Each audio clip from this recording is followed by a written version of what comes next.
Salam sejahtera pemirsa budiman, bahagia jumpa kembali saudara di Dimensi Iman Kristiani, acara yang melalui pelayanan media Antioquia Pama, kami rancang, kami kemas, kami siapkan khusus bagi saudara, guna gali pertanyaan, cari jawaban dan bangun pemahaman perihal berbagai fenomena dalam keseharian kehidupan kekristenan kita. Saudara, salah satu gugatan yang paling sering kita dengar adalah gugatan bahwa Alkitab tidak mengatur secara cukup jelas, cukup lugas perihal orientasi hidup kita, perihal langkah-langkah besar yang harus kita jalani dalam melakoni hidup kita. Salah satunya adalah pertanyaan seputar profesi yang manakah yang alkitabiah, profesi yang manakah yang tidak alkitabiah. Saudara, kita akan angkat topik ini jadi pokok bahasan dalam bincang-bincang kita di Dimensi Iman Kristiani hari ini. Dan untuk itu sudah hadir bersama kita kedua narasumber kita, Henry dan Yuka. Shalom Henry. Shalom Anis. Shalom Yuka. Shalom Anis. Saudara, kita akan kejar kali ini berbagai profesi dan berbagai pro dan kon seputar itu. Dan untuk itu sudah hadir bersama kita tentu saja pendeta kita, Pendeta Bigman Sirait.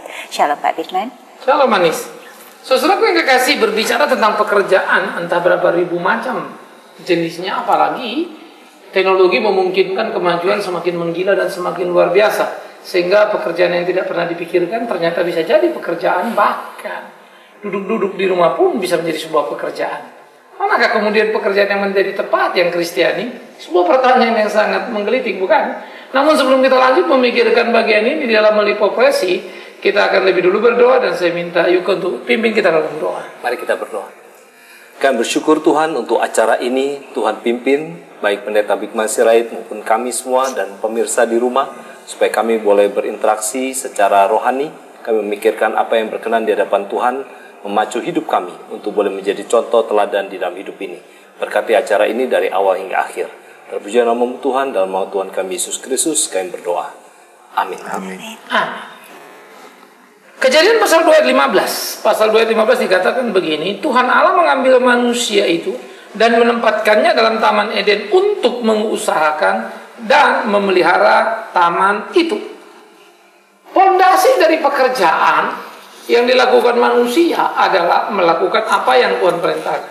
Prinsip pertama, manusia diciptakan, Bapak diciptakan Tuhan sebagai makhluk pekerja. Jadi tidak bekerja secara sadar, tidak bekerja pada berkemampuan dalam iman Kristen itu dosa. Tolong ingat baik-baik. Ya, menikmati pengangguranmu dengan cara tidak bertanggung jawab itu dosa. Kita harus bekerja. Tapi ada orang tidak bisa bekerja karena invalid atau cacat tubuh. Itu berbeda case. Itu problem. Jadi ini prinsip pertama dulu. Itu sebab orang malas disamakan dengan orang yang perlu belajar kepada binatang yang bernama semut. Itu Alkitab. Jadi kerja adalah perintah Allah. Yang kedua, bekerja itu ternyata tujuannya dikatakan dibawalah ke dalam Taman Eden untuk memelihara, ya, dan mengusahakan taman itu, mengelolanya. Kata ekonomi berasal dari Yunani ekonomos, yang berarti tata kelola, ya, mengatur keseimbangannya. Sehingga saudara yang kekasih, di dalam bagian seperti itu, bagaimana kita mengelola atau mengatur, menomori, memberi nilai-nilai, ya, terhadap apa yang ada, itu menjadi sesuatu yang penting dalam hidup orang percaya. Maka pekerjaan harusnya mempunyai tujuan dalam kontribusi kita memelihara alam semesta, dalam kontribusi kita menciptakan keseimbangan, dalam kontribusi kita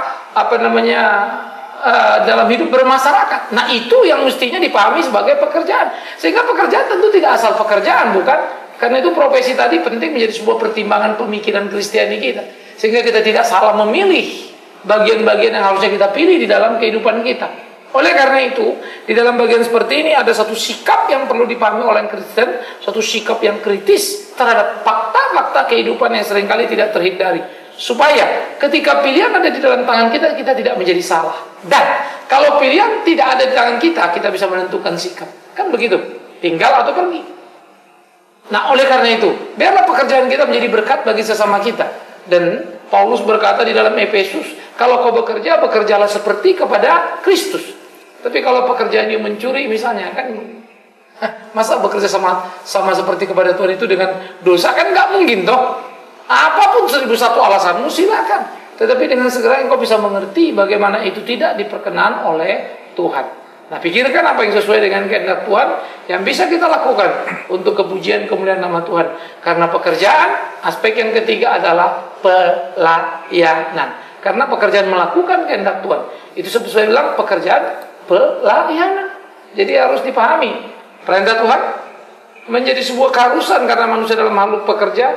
Dan yang ketiga, pekerjaan adalah untuk konteks melayani Tuhan lewat profesi di mana talenta kita masing-masing memang berbeda dan Tuhan berikan. Begitu, Ani? Ya, Henry dan Yuke, format bincang-bincang kita kali ini sepertinya memang mesti kita rubah sedikit. Artinya kita berbareng saja bertanya pada Pak Bigman perihal pertanyaan yang sama yang mungkin para pemirsa miliki juga di rumah mengenai pilihan-pilihan profesi yang ada di hadapan mereka dan apakah itu bertentangan dengan apa yang Alkitab ajarkan pada kita sebagai orang Kristen. Pak Bigman, ada satu bagian di Alkitab di mana Tuhan Yesus ditanya mengenai profesi tentara dan tidak ada isyarat sedikit pun Tuhan Yesus berikan pada waktu itu mengenai profesi ketentaraan yang dijalankan. Sedangkan kita dalam hari-hari kita sebetulnya punya pertanyaan mengenai hal itu. Situasi dunia akhir-akhir ini sepertinya membuat siapapun yang merasa punya panggilan untuk berprofesi sebagai tentara tahu bahwa bagian dari paket ketentaraannya adalah pada satu saat dia barangkali berada pada posisi harus membela negara dan kemudian ditugaskan dalam satu perang, dan perang itu kita tahu urusannya adalah salah satunya bunuh-membunuh, tembak-menembak atau bunuh-membunuh. Lalu sebagai seorang Kristen yang kita tahu jangan membunuh adalah salah satu aturan yang utama, seharusnya kita lalu menghindari profesi itu, Pak Bigman, atau bagaimana? Panjang cerita ini memang ya. Harusnya kita mencermati dulu kepada latar belakang sampai kepada perjalanan lalu tujuan. Nah, yang menjadi repot sekarang pembelaan orang adalah kalau musuh datang lalu kita diamin, habis dong kita. Kan itu ceritanya kan. Sehingga itulah problemanya muncul. Yang kedua, kalau saya nggak menembak dia, dia menembak saya, mati dong. Problema yang ketiga adalah saya jalankan tugas yang saya emban sebagai seorang pekerja yang baik, saya mesti kerjakan dong. Saya disuruh membunuh. Nah, maka mari kita mulai mengurut sama-sama dan tidak tenggelam di sana, bahkan memfasilitasi. Katakanlah kemudian saya jadi pendeta di medan perang. Saya nggak tahu lagi, saya mesti khotbahin apa yang mau maju perang. Itu kan fakta. Ya. Bahwa di medan perang itu ada pendetanya, ada rohaniawannya kan. Lalu saya akan bilang, ya musuh itu kan adalah orang yang mau mengganggu negara kita, kalahkanlah. Lah, musuh itu bukan manusia, Pak. Ya, apakah kemudian kita lebih baik dari musuh kita? Karena di sebelah sana juga nanti pendetanya khotbah begitu lagi misalnya ya. Musuh kita adalah, lalu mungkin bingung lah Tuhan. Ini anakku sama anakku beda bangsa, beda kok perang-perangan ini gitu ya. Sehingga di dalam bagian seperti itu kita selalu melegalitas seluruhnya karena berdasarkan perjanjian lama. Perjanjian lama kan ada perang dan seterusnya. Akhirnya kita memang bingung memikirkannya. Mari kita urut dulu pertama. Kenapa sih ada tentara? Kan ada kekacauan.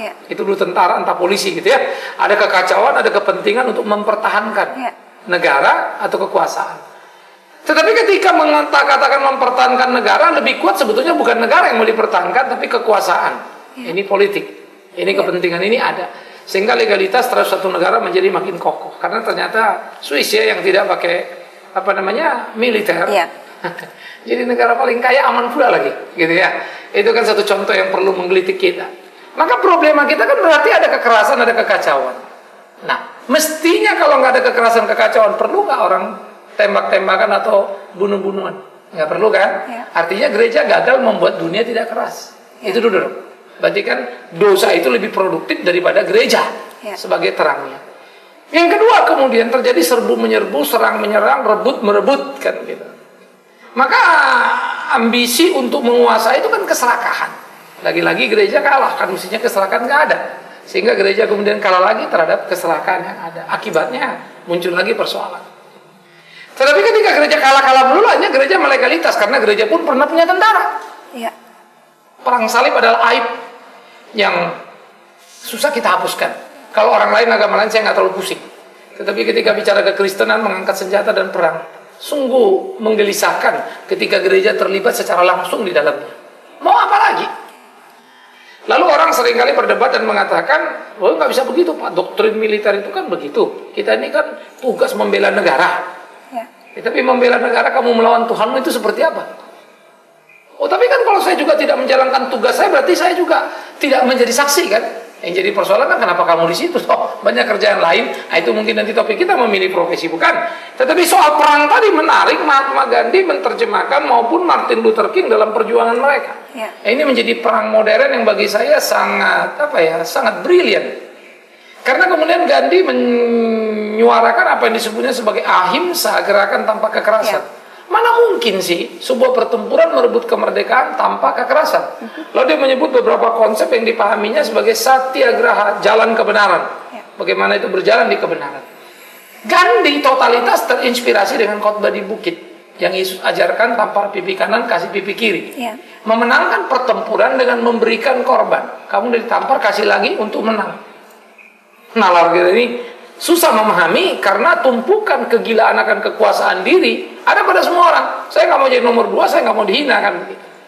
Nah, apa yang dilakukan Gandhi kemudian adalah berjuang tanpa kekerasan dan India mencapai kemerdekaannya. Oke? Sehingga perang diplomasi istilah kita masa kini. Tapi Martin Luther ini lebih kental lagi ketika kemudian orang-orang kulit putih melakukan apartheid di Amerika terhadap orang kulit hitam. Ini di bulan 60-an, Gandhi itu 40-an perjuangan akhirnya begitu ya. Kalau kemudian di ranahnya Martin Luther King pada waktu itu, bagaimana dia melakukan perjuangan itu dengan cara yang sangat luar biasa. Sehingga seorang pendeta dia mengatakan jangan membunuh, tapi mereka dibayonet, dihajar, dia tidak mengajarkan melawan. Mereka menyanyikan lagu gereja, yang membayonet orang kulit putih juga keluar dari gereja. Saya pikir itu kedukaan Tuhan yang paling mendalam. Saya coba membayangkan dalam bahasa manusia betapa jahatnya gereja sebenarnya. Begitu ya, sehingga terjadilah pembunuhan bagi kulit hitam. Tetapi kemudian Martin Luther King melawan dengan satu kalimat yang sangat terkenal. Ya. Lemparkan bom ke rumah kami, Ya. ambil harta kami, Ya. bunuh anak cucu kami, tapi kami tetap mengasihi kalian. Saya pikir-pikir kalimat itu setiap kali saya baca dan saya ingat saya gemetar. Mampukah saya mengucapkan hal yang sama ketika menghadapi situasi seperti yang dihadapi Martin Luther King? Maka kalau Martin Luther King sudah melakukan, itulah keunggulan daripada kehidupan kekristenan kita. Ya. Nah, oleh karena itu problemanya bukan soal boleh nggak bolehnya nih, tetapi Ya. bagaimana merekonstruksi Ya. supaya itu tidak menjadi perlu, kan begitu? Ya. Itu tidak menjadi ada. Ketika terperangkap 2 tentara ada, ya mau nggak mau kelahi. Ya. Kan? Ya. Nah, dalam teori perang modern ini yang lebih kuat lagi. Perang untuk menciptakan perdamaian, supaya kalau ada yang kuat, yang lemah nggak berani ngelawan. Ya. Ya. Ironis, dengan nggak ada perang kan ngelawan musuh berat nih, jadi nggak ngelawan, ya damai. Ya. Ya. Ya, tapi yang tadi Pak Bigman katakan, ini kalau dalam keadaan negara ideal, ya maksudnya perdamaian di situ ada kasih segala macam, itu oke, Pak. Itu kan bisa menjadi seseorang bisa memilih profesi sebagai tentara yang tidak bunuh-membunuh. Tapi kan lagi pula kan tidak semua negara ini negara Kristen, Pak. Banyak negara yang berasaskan agama-agama yang lain dan yang juga mengharuskan mereka berperang.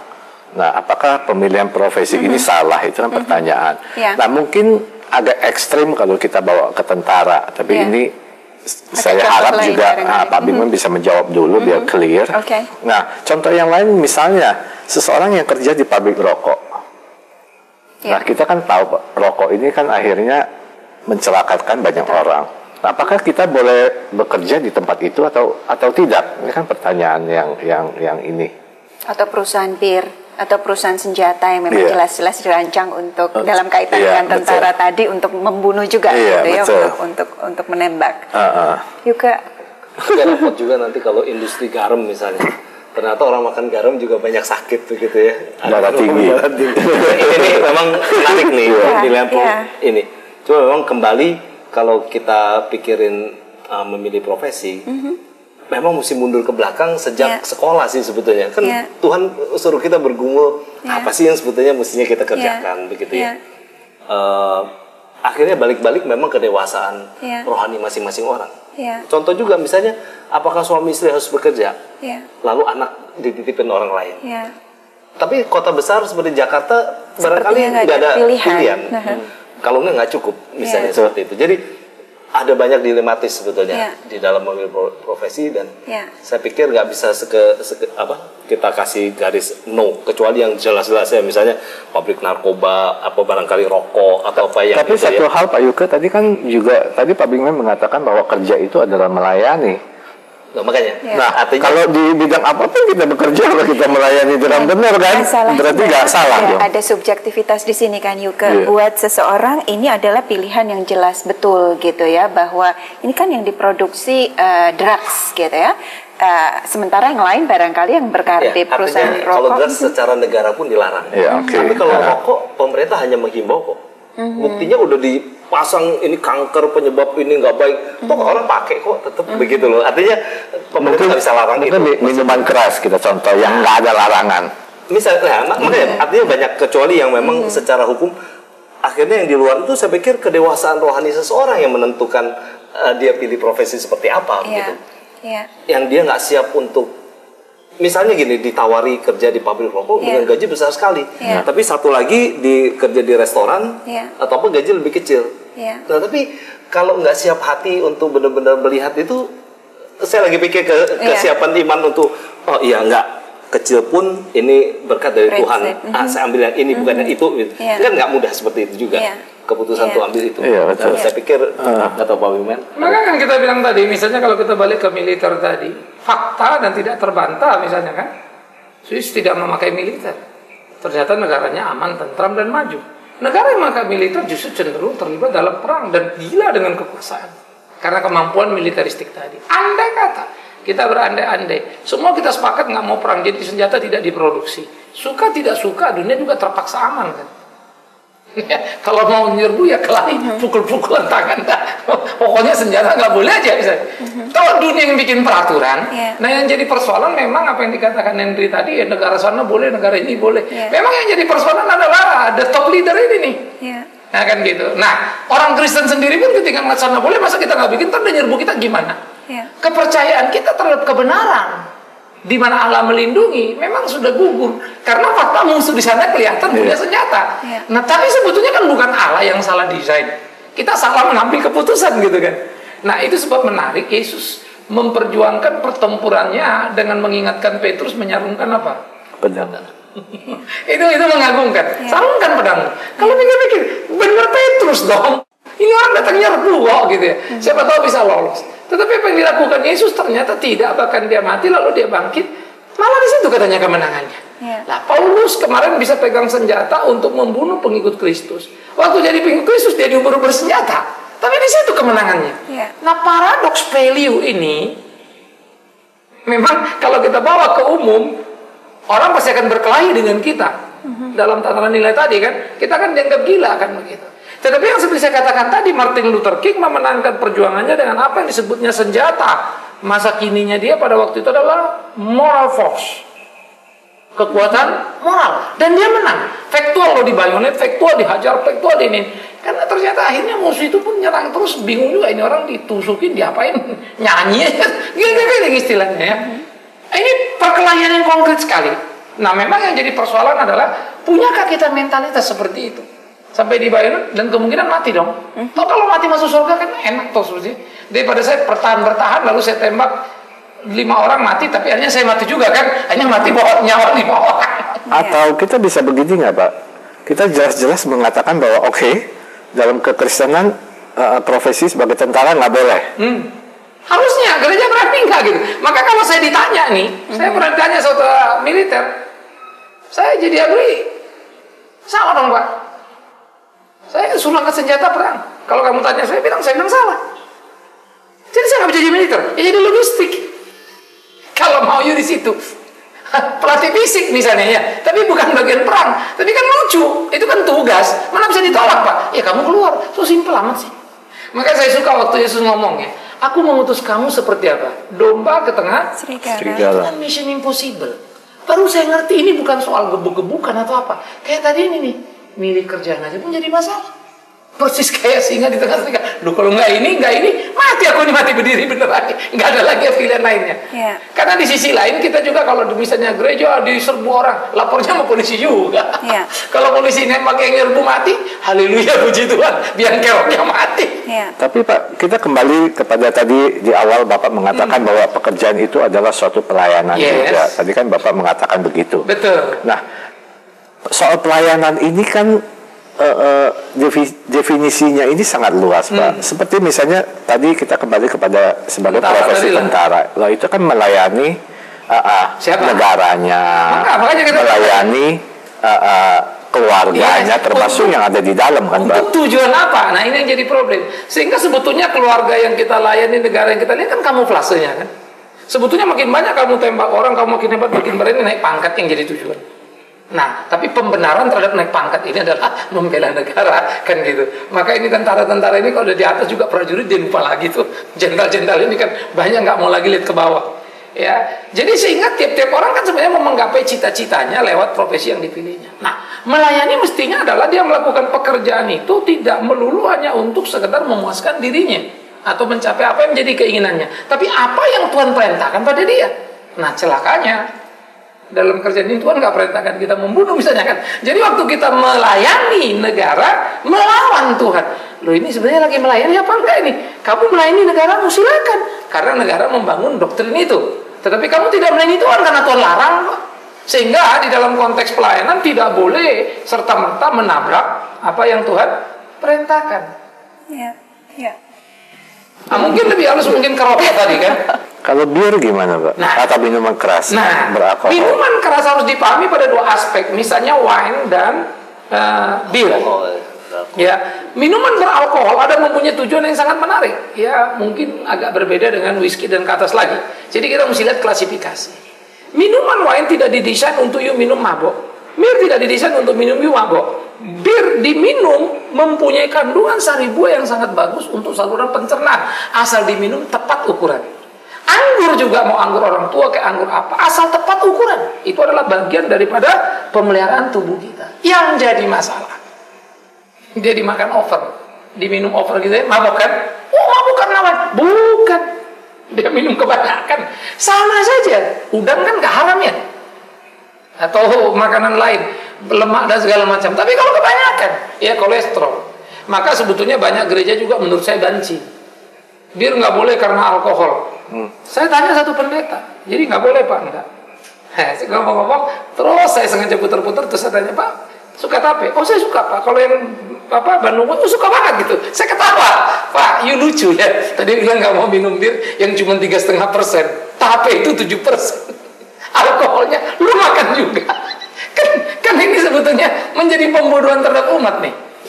Yuka punya 3 putri yang cantik, 2 kembar. Kalau kita berandai-andai, mereka datang dan mereka bilang kami mau jadi artis, posisi Yuka kan bagaimana? Selalu begini, karena profesi itu kan sebetulnya keahlian. Waktu Tuhan kasih kesempatan ada talenta, pasti Tuhan akan mengarahkan itu untuk sesuatu yang untuk memuliakan Tuhan. Begitu kan? Saya selalu tanya kalau anak-anak mau ini, apakah dengan itu kamu bisa melayani Tuhan? Di mananya melayani Tuhan? Saya kan tanya begitu. Anak saya ada mau jadi chef, saya nggak larang, tapi saya tanya, kamu mau melayani Tuhan bagaimana? Kamu jadi chef akan terus di dapur sepanjang waktu. Apalagi kalau kamu belum nomor 1 yang punya asisten yang jago-jago juga. Nah, contoh-contoh seperti itu. Jadi larang udah pasti, tapi saya nggak akan bilang enggak sampai dia sendiri yang jawab enggak begitu. Tetapi akan saya bawa pada pengertian di mana kamu bisa melayani Tuhan dengan profesi itu. Nah, kalau sebagai artis tadi kan bisa juga ketika sign kontrak yang disebut profesional, lakukan apa yang kita order. Karena penonton perlu ini, bukan siapa kamu. Inilah perlawanan iman Kristen ini. Kita kan nggak serta-merta semua boleh dong. Walaupun itu cuma film, kamuflase, cuma pakaian renang. Tetapi kan yang nonton sana kita tahu akibatnya apa, citra yang kita timbulkan apa. Habis itu ngomong lagi, haleluya, puji Tuhan, Tuhan pakai saya. Yang nonton lagi birahi sama kita terbingung-bingung. Loh ini, haleluya, padahal gue lagi nafsu sama dia katanya. Kan jadi gawat, terus kita bilang lagi lebih naifnya. Itu kan urusan dia aja, pikiran dia aja yang jorok. Iya. Loh, yang menimbulkan libido pada dia itu kita nih, sebagai artis tadi. Kita nggak bisa lepas tangan begitu aja kan ya. Nah memang ini yang harus dipikirkan. Tetapi kalau kemudian jadi artis, katakanlah dia menceritakan satu cerita yang kemudian katakanlah film-film sejarah atau film-film edukasi gitu, bagus sekali. Kan ada film yang mengenai kekristenan. Yes, good. Nah itu kan yang main artis juga. Iya. Kalau makanya terbatas lah gitu. Kalau kan ini profesinya kan, tapi jadi rentan dengan bahaya itu, artinya mesti pilah-pilah lagi. Tapi sama juga, yuk kalau dibilang kan jadi ekonom boleh nggak? Kalau ekonomnya mafia gimana? Iya. Apapun sebetulnya, yang baik pun bisa jadi betul begitu. Tinggal makanya panggilan kita apa sebetulnya, dan sampai berapa jauh kita berani untuk memegang kebenaran itu. Begitu. Tapi Yuka memang ada hal-hal yang garisnya betul-betul abu-abu. Waktu kita terbatas sekali sebetulnya. Cuma satu pertanyaan terakhir barangkali untuk menjelaskan keabu-abuan yang mungkin juga dirasakan banyak pemirsa. Wanita Pak, memang dia punya talenta, dia punya secara fisik barangkali dia memang pas menjadi binaragawati atau menjadi pengangkat besi katakanlah, atau wanita menjadi pemimpin dalam organisasi, dan yang dipimpin adalah mayoritas para pria di dalam organisasi. Boleh ada yang paling penting, wanita, jadilah wanita. Tanyalah dirimu, wanitakah kamu ketika mengangkat besi dan mengangkat laki-laki? Simpel saja. Ini bukan diskriminasi gender, tetapi ajas kepatutan. Seorang anak begitu tenangnya tidur di pelukan ibunya, bukan di pelukan bapaknya. Kalau sampai dia betah di pelukan bapaknya, emaknya itu ngapain aja? Itu pertanyaan serius. Tetapi seorang bapak tidak punya wibawa dalam mendidik mengarahkan anaknya. Wibawa ada pada ibunya. Itu bapak ngapain aja tuh mendidik anaknya? Karena itu harus diperhatikan. Kelembutan ayah, ketegasan ayah, kelembutan ibu, itulah perpaduan yang sangat indah. Jangan dibalik. Tegasnya mama, lembutnya bapak, mati kita nanti. Nah, oleh karena itu, saya pikir kita perlu bijak. 1001 argumentasi bisa dikeluarkan. Karena isunya nanti emansipasi udah lari lagi nanti. Ya panjang saya belajar itu, dan saya belajar filsafat terhadap feminisme, bukan tidak. Tetapi ekses yang dimunculkan kemudian kita juga harus aktif. Nah itu sebab.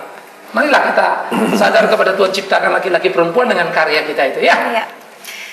Pemirsa, inilah alasan mengapa kita selalu ajak para pemirsa Budiman untuk setia jelang setiap dimensi iman Kristiani. Pertanyaan-pertanyaan menarik, diskusi-diskusi yang seru yang memang kita rancang khusus bagi saudara guna membangun pemahaman mengenai iman kekristenan kita. Saudara, kita syukuri iman Kristen kita minta Pendeta Bigman Sirait akhiri jumpa kita. Kalau engkau seorang perempuan, jadilah perempuan tanpa harus bersaing dengan laki-laki, karena kau tidak diciptakan untuk itu.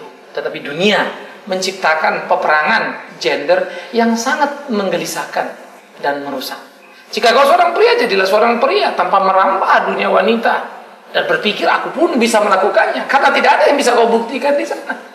Karena itu keunggulan di dalam kehidupan kita, marilah kita berperan berkarya sesuai dengan habit yang Tuhan sudah berikan dalam natur kita sebagai perempuan ataupun laki-laki. Karena Tuhan ciptakan kita berbeda, bukan tanpa tujuan. Tetapi dalam berkarya, kita bisa menjadi luar biasa di masing-masing segi. Betapa hebatnya seorang ayah yang bekerja di luar dengan segala karyanya. Tetapi dia didukung seorang ibu yang sangat mengerti isi rumahnya, sehingga membuat kebahagiaan menjadi luar biasa. Dan anak-anak akan berkata, ada yang kami makan, papa yang cari. Tetapi menjadi enak karena ibu yang mengelolanya. Semoga Anda mengerti kerja dalam pengertian yang seutuhnya. Tapi satu hal yang pasti, pilihlah pekerjaan yang sesuai dengan kehendak Tuhan. Belajar untuk mentaati, sekalipun itu sebuah kesulitan. Pikirkanlah. Kita akan berdoa, kita minta Pak Henry untuk tutup dalam doa. Tuhan, ya Allah Bapa kami yang ada di dalam surga, sekali lagi kami mengucapkan terima kasih untuk waktu yang Kau berikan kepada kami di tempat ini untuk boleh berbincang-bincang mengenai bagaimana kami bijak memilih profesi. Dan biar kiranya apa yang telah kami bicarakan ini dapat memberikan pencerahan bagi para pemirsa di rumah untuk lebih juga mengerti bagaimana mereka harus memilih profesi mereka secara bijak dan sesuai dengan Alkitab. Terima kasih Tuhan, di dalam nama Tuhan Yesus kami telah berdoa dan mengucap syukur. Amin. Amin.